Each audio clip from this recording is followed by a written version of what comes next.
Sup guys, Staff Sarge back with a source mod this time. It's an old favourite of mine. I spent a lot of time with it years back, and unfortunately it hasn't been updated in a fair while and honestly is mostly dead. Still a good mod though, and there are still servers for it.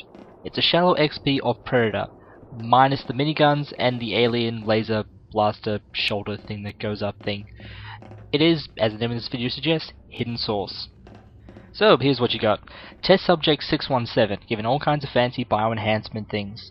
Now he's invisible, he can pounce and stick to walls, and is also completely insane. He's got a combat knife and basically just wants to kill everyone. Against him is the Iris team. 9 soldiers with fancy equipment, but nothing to detect someone who's frickin' invisible.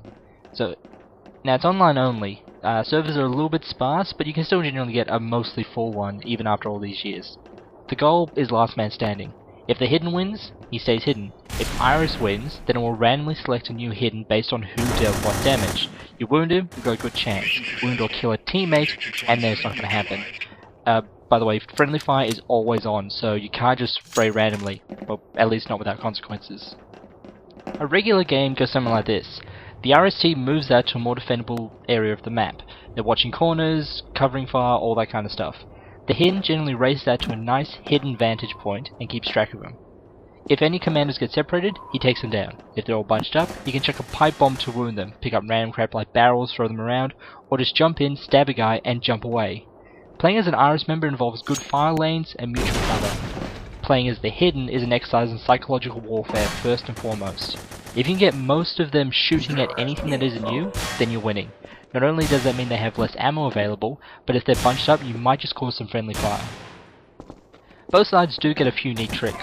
The hidden can pounce extremely far and hold onto walls and ceilings, though he does have limited stamina.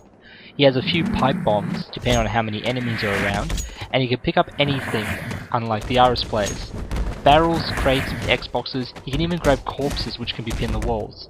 He can also stab corpses to regain some health. This doesn't apply for bodies being gibbed, either by explosive or his pig stick. Pig stick's a secondary attack, but it's insta-kill, but it takes about a second to perform. Thankfully you can still move while doing it, so skilled hiddens will often start the attack while they're approaching or jumping on an enemy, and time it so that way it goes off at the same time they make contact. He also has hidden vision, which lets him see an enemy aura through limited cover. If there's anything more than 2 walls, he won't be able to spot them. The Iris team, on the other hand, they get guns. The F2000 for long-range shooting, the 870 shotgun for close encounters, and the P90 as a generalist. Also there's a paintball gun. The ammo does pretty much no damage, but it does drug players. Iris players get blurred vision. If it hits the hidden though, he'll get that, plus he'll take about 20 damage slowly over time.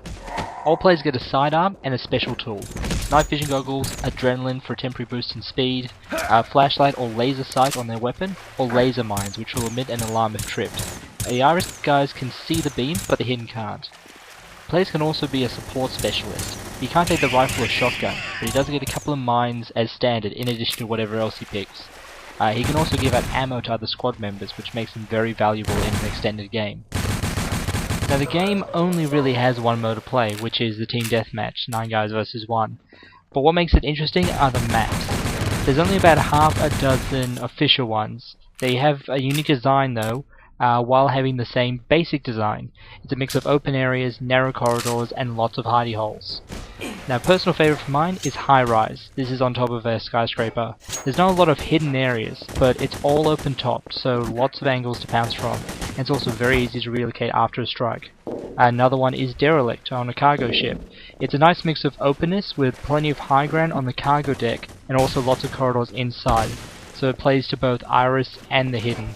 The official maps are all well laid out. They require fast move and sneakiness from the hidden, and proper coordination from Iris, for either side to get an advantage.